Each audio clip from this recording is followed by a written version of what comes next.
All right, coming to the stage. We are getting ready to get this panel started. This is the Transformers 1 Q&A panel with our special guests, John Bailey, Jinny Chung, and Josh Cooley.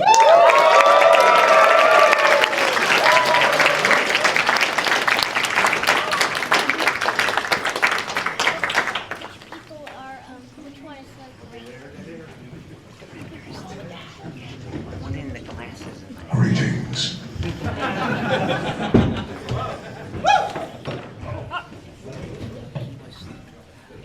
Hey everybody. All right, let's give it up. So welcome Lawrence Fishburne to Steve Buscemi in the spirit. Welcome to all three of you. Thanks for joining us, and it is such a delight to have you here. Let's get this rolling, man. I know y'all are anxious to get it started. I know y'all got a lot of things I want to ask these three, and let's go ahead and get rolling. So first and foremost, how are y'all doing? Doing great. Just got here. Yeah. So, hi everybody. Hello.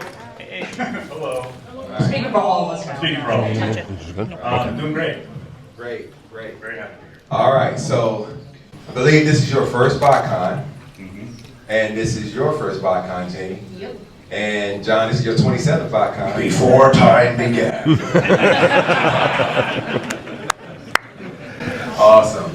So just wanted to go through a ring round with you all and talk about your experiences in the Transformers community. Wanted to talk about your experience in, with the movie, and just feel free to talk about what you want to talk about.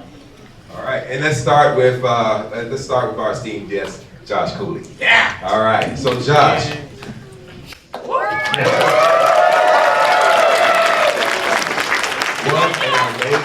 What an amazing movie Transformers 1 was. We do know that you directed other movies. You did Toy Story 4. Nobody saw it. I mean, yes, you had several projects, but be honest with us. What was your absolute favorite project to work on?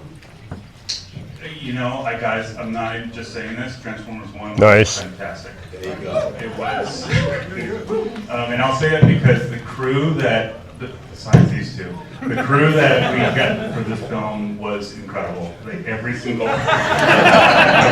person, from the voice actors to the animators to the lighters to everybody at ILM, everybody is a fan of Transformers in one way or another. And it was really awesome to just hear every person's favorite character, or they all have some really emotional or personal story attached to Transformers growing up. And so, our premiere was in New York, and it was 40 years to the day that the first episode aired of the 80s cartoon. And I was like, that's crazy, 40 years. And so there's 40 years of love for Transformers, and so everybody that is now in visual effects and in animation and in film, it's part of our lives. So everybody, there's just so much love was brought into the film, and I feel like when I watch it, I can feel that love that everybody has, that they put into it. Indeed.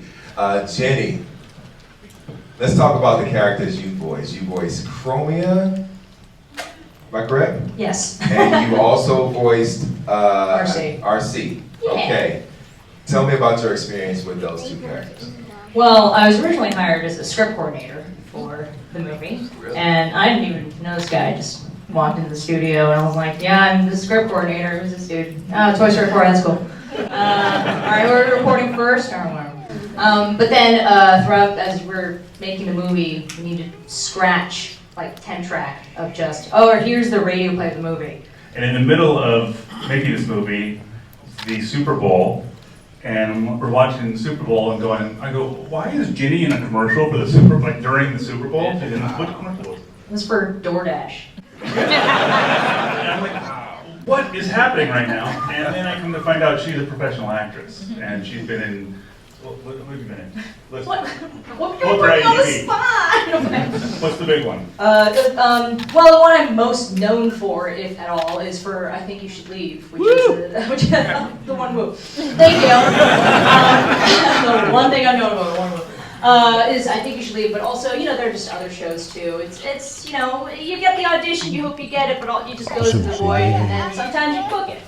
But then I booked the big time when I got this job as a script coord, because it was like 2 years of really just so much fun. I mean, really late nights, just cracking wise and watching movies together. It was great. But you know, we were making the movie, and I was telling someone this earlier that in the script and edit department, I'm sitting in the edit bay all day with him and the editors and my supervisor, or I'm just staring at final draft and just staring at the script over and over again on my computer. But meanwhile, the art department, the layout departments, they're doing their thing, all the visual things of the movie. So I wouldn't have identified RC in the movie, period, until it came to final lighting shots coming back. And then somebody was like, I just heard someone be like, oh, there's RC. And I was like, yeah, I know that. I know that's a Transformer I know. And then I was like, oh, can you do these lines real quick? RC. And I was like, yeah, sure. And just, again, laying it down as temp track. And then one day, on my last day, you're like, oh, by the way, you're RC. And I was like, no. He was like, you're RC. And I was like, and then I smashed a coffee table.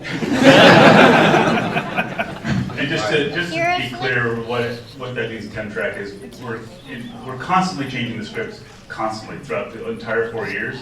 And so I'll be in edit going, oh man, that line should be different, and I'll rewrite it. And then I'll just record, if it's Optimus or whatever, I'll just record the line, just my normal dumb voice, into my phone and send it to the editor, and they immediately upload it into our cut. And we just get a really rough version up there, and then we'll go and record all the voices. And so I would often call her in, if you weren't there already, just be like, hey, can you yell this Alita line? So we both read the entire movie in one way or another multiple times. I think all of us read the whole entire movie one way or another. We put up like, what was it, 8 different versions? Yeah. And I was only there for maybe like 5 of them. Yeah. So we put the whole movie up 8 times. So we have potentials for prequels. Nice. All right. Yeah, so- They take what they want, they hear what they want to hear. Yeah. Because usually if you know, for me, if I'm reading it that much and, you know, I'm totally vested in it, I find certain things to make prequels out of, you know, just explaining some, you know, some back character, or, you know, certain characters or whatnot. Maybe some characters that didn't get the higher spotlight that, you know, some fans think they should have, you know. Is that what this is about? This is No. That's a trap! But you know, it's a fandom thing. That's all that is. So, my next question to you was. I didn't answer the question. I never got to answer that question. No, go ahead. Go. My experience, I first came in very much like the Bumblebee movie, where I have a very, very strict rule. If any actor if they can't or won't, would be the only way that I would do ADR for them. Otherwise, you know, just why don't you just freaking ask them? So when Bumblebee came along, it originally happened where we would need you to fill in for Optimus Prime. Peter can or won't. And I'm like, well, that's great. He's like, you'll come in and finish the thing up at the end. I'm like, cool, I get to fill in with Optimus Prime. I am cool being the understudy for Peter Cullen. That is amazing. And as we do with this movie, there was just tons of extra ADR voices. And there was a lot of stuff that got cut. Starscream actually had a line, which I always thought was cool. Somebody's phone was ringing. Ironhide had a line. There was all these other characters, and we recorded a little bit of everybody, kind of like what we did with this movie. And we didn't know until towards, you know, literally just a few months before release who's going to be what. And so the same thing happened with this film. I was like, hey, we've got this new film. They originally told me it's it's going to be like the opening scene of Bumblebee movie, but the whole film. So my brain had a little bit of a different idea in mind. But then when I saw it, I'm like, I like this so much better. So they were like, we're going to have you come in and just fill in for Chris Hemsworth to do Ryan Pax and Optimus Prime's voice, which a lot of people don't even realize that I did.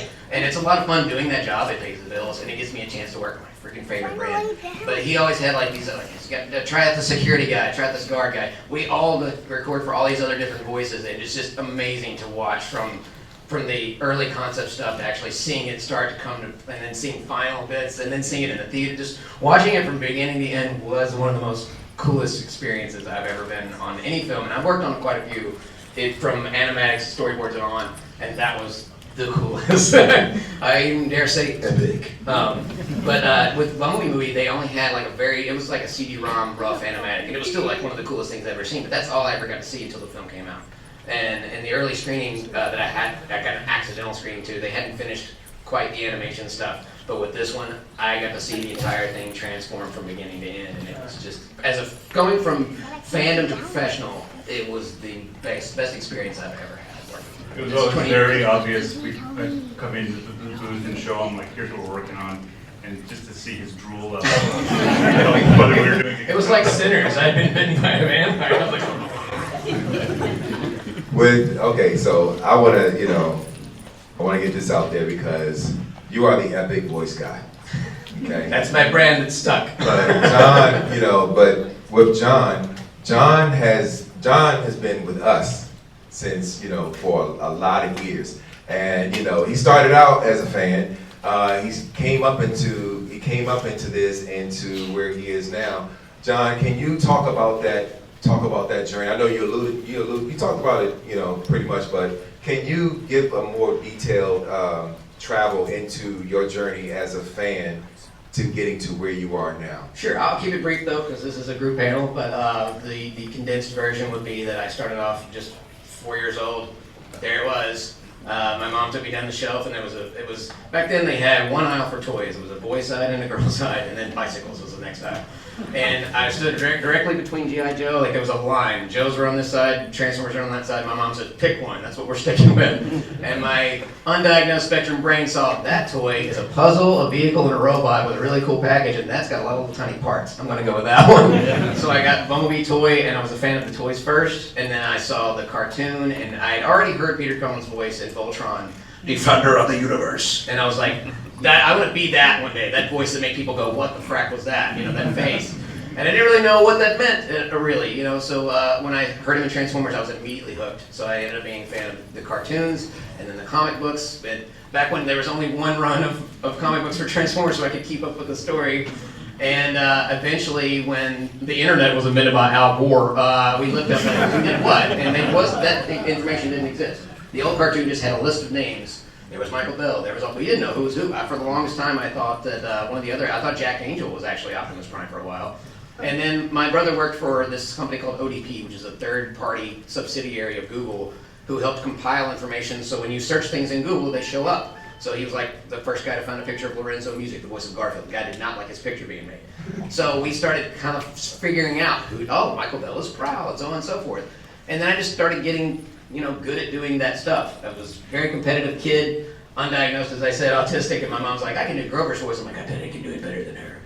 So I just kind of started doing voices that way, and I still have my original Fisher-Price tape recorder. I used to take the coloring books or any of the non-main stuff with the Transformers, and I would record myself doing all the characters. No camera, but still acting it out with the toys for some reason. And I just kind of became like, I wanted to create. I love creating. But I also collected a little bit too. But at 18, I came along, got to go to college. I sold my original set. The guy was very nice, gave me a fair price, looked it up and everything. And it helped me get I still have it. Got me through a month of college. And then the internet, the YouTube thing kind of exploded. And I had fans like some of you who did like the toy review thing or the YouTube thing, and I'm like, I don't want to do that. I don't want to make a video of the thing I can go to the store and look at myself. I was like, okay, I'll do it, but I'll make fun of you guys. So I invented this whole Prime Reviews thing, which is Optimus Prime, put on some dumb gloves, and I would make fun of every toy, no matter how good it was, unless it was an Optimus Prime toy. And no matter how bad it was still the best toy ever because it was Optimus Prime. And I thought, okay, well, this will be my end. If I want to work for them, I'm just going to make some great videos, and by the time the fandom will be like, you got to get something. I thought maybe I'd get free toys or get a voice in a commercial or something.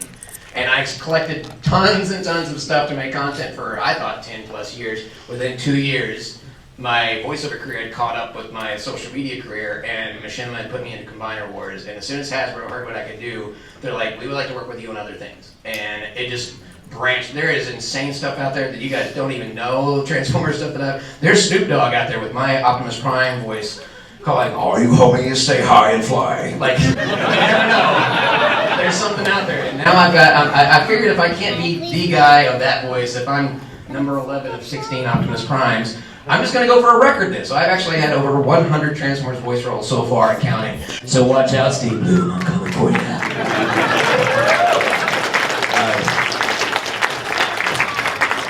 Josh, okay, so we got Transformers 1 out the way, and it's a booming freaking hit.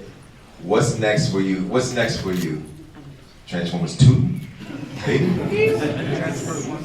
I wish I had something to announce, but I do not. As far as I know, what I've been told is that Paramount Animation is not interested in making a sequel to it.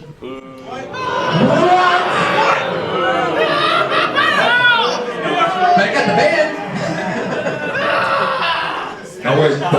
Don't worry. We got security for you. We're good. So that's what I was told. But It was pink! hey, I wish we could. I have ideas too, so it would have been cool. We'll see what happens. You know, you never know. I have a whole bunch of ideas for you too, because I already planned out the next 5 films for you. Problems there. Well, Partners. Well, I can truly say, you know, and on behalf of everyone here, I think you did an amazing job with this movie, and thank you very much. The fact that this room is packed, and every time I go to the Transformers 1 panel, it's been packed compared to the other panels. You guys being here, this many of you, shows how great this movie really was. So thank you, Josh. We made it for you guys, honestly. Like, we're fans. So we're going to go ahead and take questions from the audience, and I'm going to start from, here's what I'm going to do. I'm going to do this, and then I'm going to turn around, and then I'm going to start working my way to the back, okay? And start here. Hi. Let's keep it quick and brief. Hello. Hi. Had we gotten maybe sequels of more Transformers 1? How would you introduce, say, Galvatron? Oh, I'm not going to tell you what I'm going to do. In case I get a chance to do it, I don't want to get away. Who would you cast as, say, for example? I'm not going to tell you. All right, I'll throw out a fan thing. Just to, if Hasbro's truly moving in the gaming, as like they say they're going to, instead of films, how cool would a AAA Transformers 2 game be, where you could play as these characters and see Cyber? I think that would be amazing. Hey, I'm all for it. We could put that movie in the cutscenes. What I wanted to do, actually, what I was hoping that would happen is that Universal's Transformers ride would get redone as Transformers. Okay, if you don't have a 40X theater, holy crap, better than the Universal ride. I agree with you. Just wondering if we can get a preview of the honest trailers for Transformers. They'll never do that because the movie's perfect. This movie is perfect. The end. The casting choice for Soundwave was perfect. You have to do that. What was your reaction to being asked to make a Transformer movie? Oh, great question. So I finished Toy Story 4, and I was trying to figure out, I've been at Pixar for 18 years, so I was like, okay, what do I possibly do now? I started out as an intern, working on the first Incredibles movie, and then storyboarding like everything up until Toy Story 4, and I didn't know, I was like, how do I possibly, what do I do now? And so I got the script for Untitled Transformers animated film, and read it, and I was like, this is different from everything else that's been done with Transformers. This is interesting. It was not exactly like what the finished film, but I was like, okay, this is not what it wouldn't have been something I thought I would ever go into directly, but when I read the script, I was like, oh, I kind of could see the kind of epic biblicalness, you know, Cain and Abel version of this, which is pretty cool and never been done before. So. Oh, by the way, the duality of the movie, oh my gosh, you gotta rewatch it again and again. He catches Megatron at the beginning during the race and saves his life. At the end, Megatron catches him and lets him. It's just D16, Orion Pax, there's just so much duality through that. I freaking love that. There's a couple times when D16 says, like, I'm gonna kill you, like, as a joke, like, I'm gonna kill you. Yeah, you But- can see it. Like, Yeah, it's so good. I love all those little story things where you're like, Speaking of the one we were mentioning earlier, would you mind telling the scene that got cut? There's a really great scene that got cut, guys. I'm sad that it wasn't in the film, but there's an Easter egg of it still in the final film. at the very beginning, so we were trying to figure out ways to make Orion Pax and D16 best friends right away, and make it really understandable and kind of feel natural. And so in the, you guys remember when, what's his name? You can't remember the character's name. Isaac Singleton Jr. is your hint. Yeah. Sorry, he gets thrown by Orion and crashes into that video game console. Oh, we had a whole thing where the two of them were playing Darkwing. We had a whole thing where Orion and D16 were playing that game like side by side, like 80s arcade style. And you could see the game and it looked like Street Fighter, but it was with all primes. Yeah,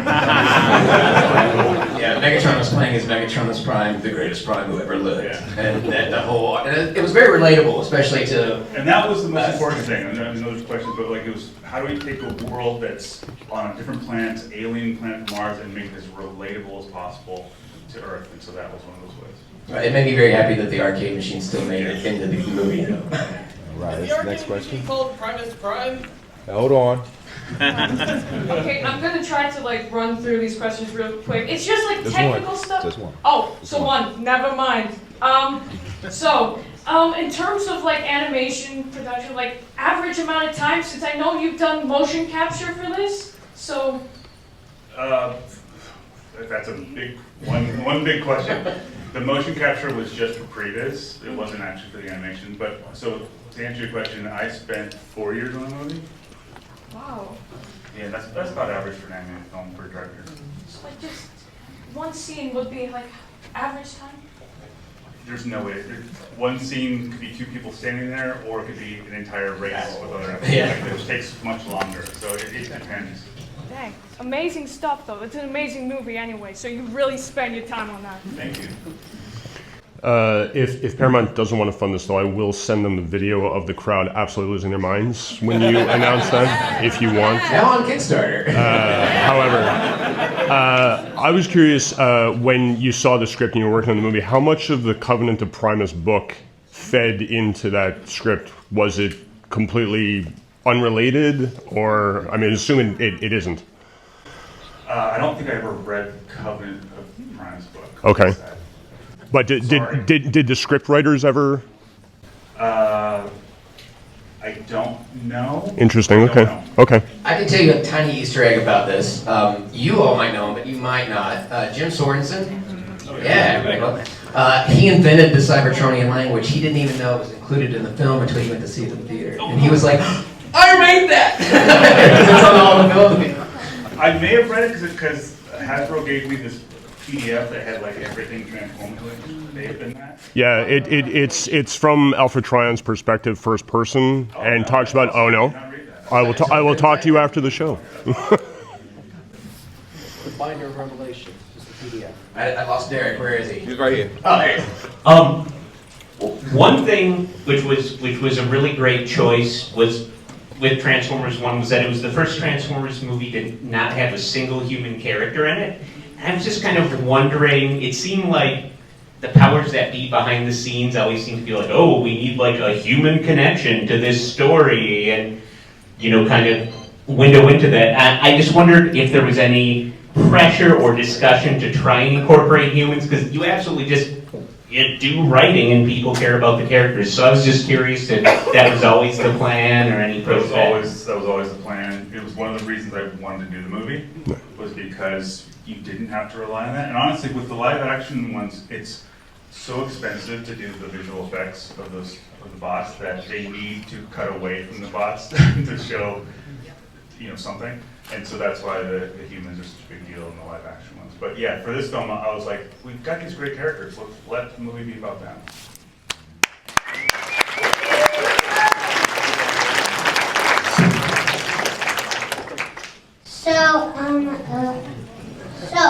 In the other movies there are humans, so I was wondering, in this movie there were no humans and it doesn't take place on Earth at all. So I was wondering how so if you do make a sequel, will it talk about like how they got to Earth and there were humans and stuff? Because it just doesn't make sense that there are no humans.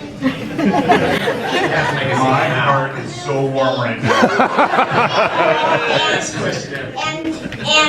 And in all the other movies, there are no. That is a great question. You got your work cut out for you, buddy. Yeah, who knows? I am curious though. We had biological life on the surface. Is there oxygen? Next question. These are the young streamers things that they would ask me.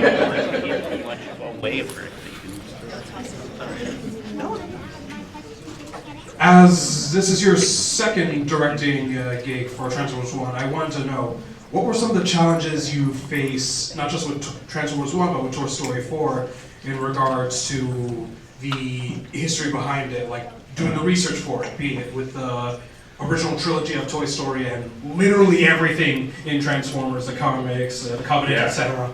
There's a great question. There's two big. So there's a difference.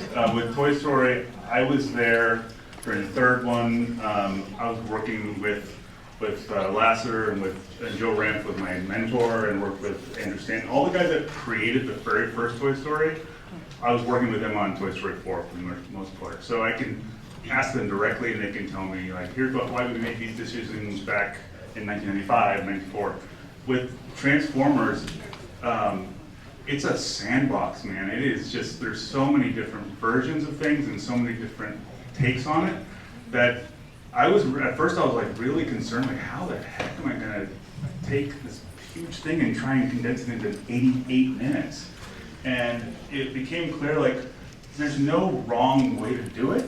You know, you can kind of take, it's like a salad bar. You can take a little bit of this, take a little bit of that, and as long as it felt like it was the world, then Hasbro was kind of cool with it, you know. And so it was very, very awesome to see what had been done before in the other films, and it just, I didn't read everything. I wish I'm reading the comics now, which is really exciting. But yeah, it was so much fun. I didn't expect it to be as fluid as it was. All right.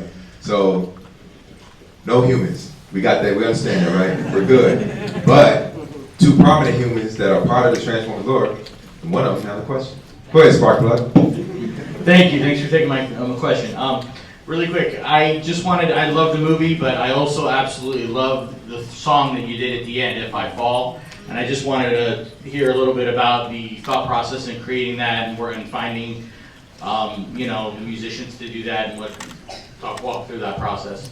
So that was written and partially performed by Brian Tyler, who did the score for the epic, by the way. Yeah. And so he said, I want to write a song for this. After hearing when he did the score, I'm like, absolutely, you're the best person to do it. Because I wanted to make sure it felt like it belonged with our film and not just some other random song that somebody attached to it. And so he really worked in the theme from the movie into the song, and then he called personal favors just to get people to sing on it.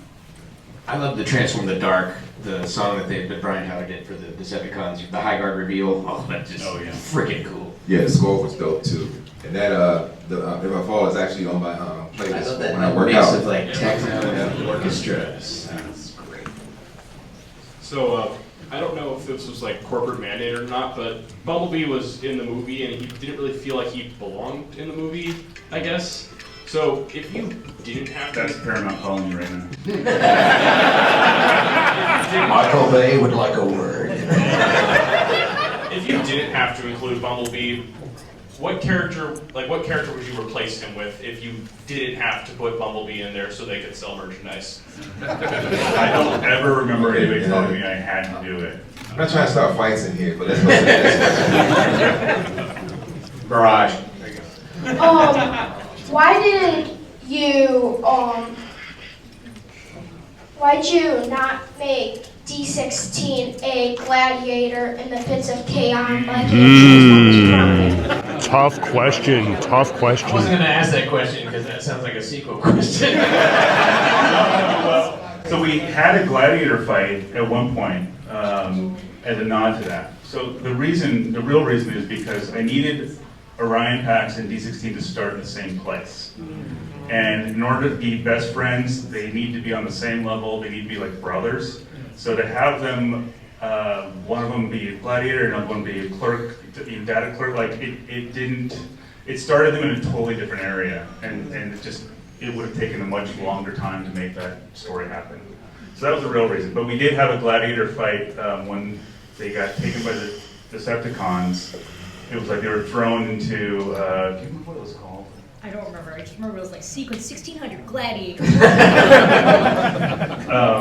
It was pretty crazy. It like Soundwave was DJing it and stuff. It had some fun stuff. It got the swords. That version skewed very young. I had a fan theory that, because my brain just keeps on going with the story regardless of what's out there or whatever, but my fan theory was Megatron afterwards becomes this little rebellious group. They keep on trying to, have problems while Orion Pax starts to learn how the leadership works, and he's got another council, and he starts like, what are we going to do with Megatron? He's causing problems, and they capture him eventually, throw him in Kaon as punishment. He's like, you're really going to do this to me? Like, you're cool with this? And then the Quintessons come in, maybe. The Quintessons come in, and then all of a sudden they got to work together again to fight for the greater good of the planet. That's where I kind of thought that might go. If Kaon ever came into play, that would make sense. That's something. You're welcome. Get back here. Nothing to take away from the great voice actors you had for the movie, but was there ever a pitch to have any of the original voice actors maybe reprise a role, like a little surprise? Yeah, so I gotta tell you, the second I signed on the dotted line that I'm gonna make this movie, and then it was like Orion Pax and D16, and I realized that they have to be younger. They have to sound younger than what we know them to be in order to buy that they're actually growing as characters. And it was like, hey, now how the hell do I cast this movie? Like I literally could not sleep. It was in my brain. I could not sleep. So to answer your question, yes, we had a couple of different discussions on how to incorporate them. There becomes a thing where it's like it becomes fan service in a not a good way. Like the Mario movie, having the original guy play the dad. You're like, okay, why couldn't he play the Mario? That kind of thing. So I have future ideas that I would love to see happen. I would love to work with the original voice actors, of course. They're my Transformers, So, but I'm very happy with the leads we have, with Chris and Brian and Scarlett and Keith. They did what I thought was phenomenal. I did do one thing to mess with Josh while we were there. So I just wanted to hear what it would sound like. Just one thing. That was the only time I just actually did it on purpose. So when we got to where Orion becomes Optimus, and we were doing the lines, I was like, I just want to see what it sounds like if Chris turns into Peter. So as we were doing the takes, I believe the line was, we stand here together as one. So we start off as this regular hero voice, we stand here together as one. And his face, like, did you just do what I think you did? Let's see if Chris Hemsworth can do that. He kind of did it. He did pretty good. That's him at the end. There's no Peter in there at all. And I remember the first time, so when we would record him, he lives in Australia, and so he was like, well, you're just come out here, mate, come with me. I'm like, all right. And so I'd fly to Australia and go to his house, and the first time we recorded, we were just doing a run through the whole thing, and he did that end kind of speech, and he started to get the cadence of it in there, and I was like, well, what are you doing? Because I literally got goosebumps. I was like, what are you doing right now? And he's like, I just thought I'd give it a shot. And I was like, let's keep doing that. I want to see where this could go. And so it was like now finding the balance, like when that could actually happen. But that, he surprised me. I didn't think. Well, that was my fan question, because it sounded like he was pitched almost, and he did that for real. Yeah, that was impressive. Very impressive. This is probably a basic question. He's gonna do okay. I think he'll be all right. Yes. This is probably a basic question. What are your 3 favorite bots? All 3 of you. Shockwave, but Soundwave is just like that. They're so tight. Oh, favorite bots? Say, Ironhide. That's one, right? Robotsaurus. That's 2. And yeah, Alito's great. I love Lita. I love Starscream. I've always loved, just because he's such a great character.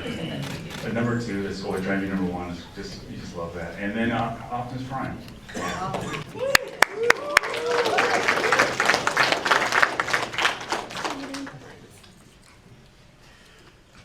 Where was Ravage, Laserbeak, and Rumble and Red Zero in Transformers 1? We had this conversation, actually.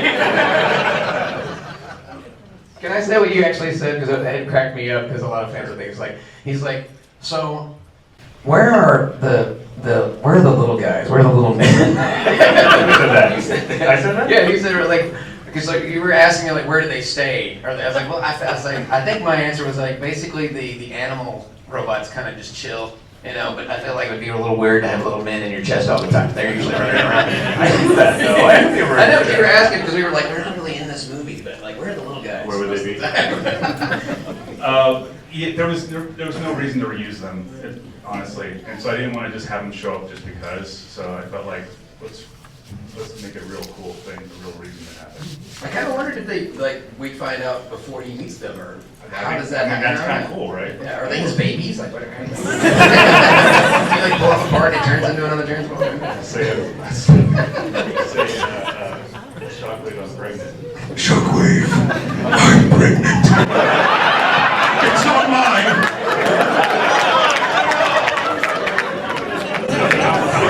Wish I had said. With quadruplets. There's so many questions. Where's the mic? I get my Derek. Did he leave? No, Derek. There he is. Question. There we go. So it was about Bumblebee. I really loved, the backstory that he was given and Sub Level 50 and stuff. So I was wondering, how did he get Energon while he was down there? The supervisors give him Energon, or did he have to like cannibalize corpses? We had the scene where they come down there and he's excited to have them hang out, and then he's just like, "You guys thirsty?" And he goes, "Over here, stand right here." And he opened his mouth and it was just like dripping. I feel sorry for him. So my wonderful girlfriend pointed out something I don't think a lot of people noticed. If you look very closely in his room, he's welded in. All the hinges have been like welded. So locked him in there and he's like, "Oh, there's only one way out. He's gonna go through the garbage chute." They did not want him down there. Yeah, we're just trying to make it as sad as possible. I know. I felt sadder for Bumblebee than I did for all of the Peter Parkers. I was just wondering, one of the things that any good Transformers media has is it brings something new to the table. And one of the things I think that really Transformers brought those new to the table was how Cybertron, the atmosphere, the world, how it's just constantly transforming, shifting, moving, every single thing just constantly moving. And even the stuff that they built themselves, the cities, everything's just constantly moving, the generating roadways, and of course, the forest and the deer and everything. I'm just wondering, like, what was the, is there anything behind that, that coming up with, like, because it's such a unique thing that had never really been done before. And I think that really needs to be, credit too. And I was just wondering, just real quick, I noticed there was some behind the scenes stuff, like the plot, originally was going to go in so many different ways in the early development. I'm just wondering, does that happen a lot in movies? Yeah, in animated films, you can change things up to the last minute. It's a blessing and a curse. It's just possible to make a lot of changes. To back up with your question about Cybertron, one of the reasons I wanted to do this was like, I don't remember seeing Cybertron on screen where it kind of looks amazing and kind of looks awesome, because that is what they're fighting for the entire time. Like, they're fighting for their home. So it has to look great. The audience has to go like, "Oh, I want to see that. I want to be there. You want to understand why they love it." And so animation is a perfect way to like go, let's make a world that they couldn't do as easy in live action. And so we had even more. Like, there was in the city, the buildings were turning and changing. Like, it was actually like too much. Like, you get nauseous if you were to actually see it like that. But yeah, I wanted the transforming on the surface of the planet to feel as natural as like with the wind or like waves like on our planet. So it just naturally happened.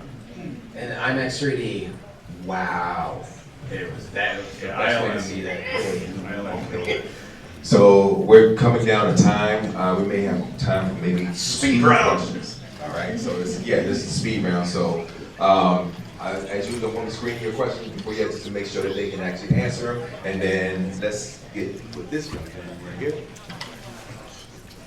So, you know how like the Autobots and Decepticons in like the 4 Journeyers are uneven?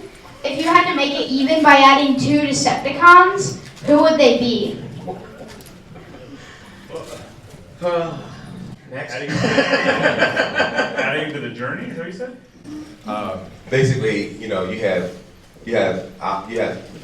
Orion. Oh, I got you. I understand. If you can make them even, who would be 2 Decepticons? Shockwave and Soundwave.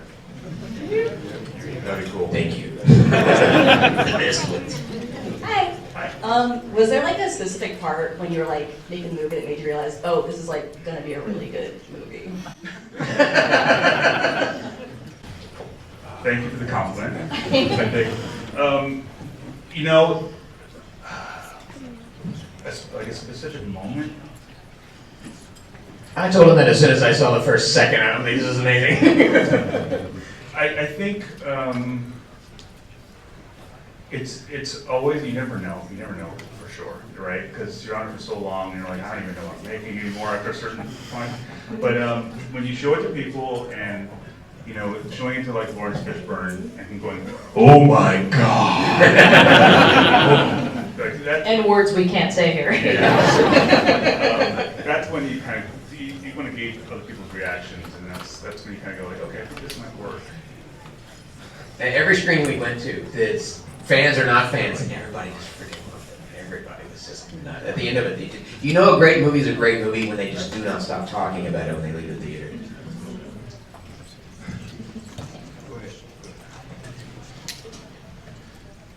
For the 2 of you on the sides, is it?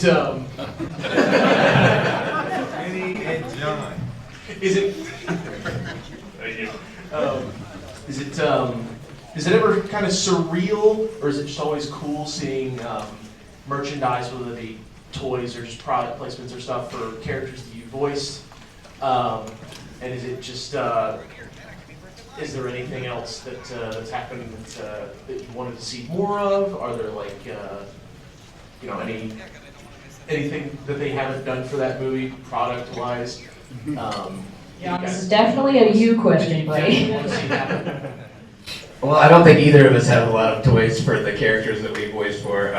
It took me almost 20 years to get a voice in a Transformers toy, so you're welcome for the Optimus Prime. There's just not a lot of. I'm just really happy that Blockies is here. They got the Transformers 1 Soundwave with the lights on it. That's really cool. By the way, if you get one from them, sign it for free. You're welcome. I would love to see a transforming Soundwave because the ship mode was freaking cool, and honestly, his powers, his abilities were far cooler than I've ever seen them done for Soundwave in anything before. The fact that he can tell people are lying or not. He's got his cool like sound blaster weapon thing to like knock off their shackles, but not hurt anybody. I thought that was dope. So yeah, I would love to see a Shockwave and a Soundwave toy that actually transformed, because that was a great Shockwave design too. But as far as characters go, I'd love to see some Funko Pops. Right again. That seems like it'd be a no-brainer for those guys. This is going to be our final question for the show. I think one of my favorite parts of the movie was how you made the transformation feel so intrinsic to, so natural to like their being, and how it was incorporated into the fights. How did you develop that feeling for that the transformation animations for like such a non-human type of animation, but how did you make that feel so natural? That makes sense. Great question. That was one of the things I wanted to do. You know, with the live action films, those are all about the humans comparison to the robots, and so it makes sense to do big sweeping 360 shots that the camera goes inside the characters and all that kind of stuff. And it's also a way to swap out the models during the transformations. I challenged my art team. I said, I want to see a character run, jump, transform, and fly off in the same shot, like from a distance. And because we're on their planet, it should be as natural as skipping. Yeah, as walking to a run, something like that. And so they were like, okay, we'll figure it out. And good luck. then my lead character designer, Amy, she at ILM, she was like, here's a design for, and later on I'll show you some stuff from it, but she's like, here's Starscream, like that looks great. Here's his ship version, that's awesome. And she goes, and it works. I'm like, what are you talking about? She goes, it transforms 1-to-1 from that into that. I'm like, what are you talking about? And then she showed me the animation and it works. And I was like, that is so cool. She basically designed the toy. And one thing that I, as a fan, and I'm pretty sure I speak for a lot of other fans, that we love seeing so much of the transformations included in their fighting and using the transformation actually as a move to destroy a bad guy or moving his head out of the way. All of that. Ripping the tank cannon off and then he throws it back and it sticks on and that was the coolest thing I've ever seen.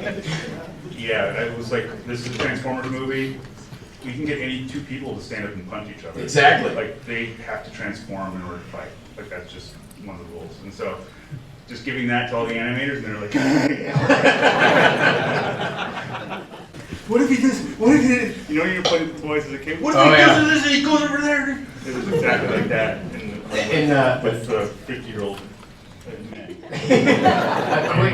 Quick Bumblebee note: the director for the, or the writer for it, I got to interview. She wanted to include Bumblebee mistransformed at some point, where he didn't quite fit together, because that was the one thing she remembered from the toys as a kid. Is the panels wouldn't quite go together. So I feel like this was the best you guys ever did with this. Like my head. Yeah, that's where that whole scene came from. Was most of mine were halfway between somewhere. Even the advertisements had a mistransform sometimes. All right, so that's going to wrap up the end of our panel. I'd like to thank everyone. Jinny Chung, John Bailey, and Josh Cooley.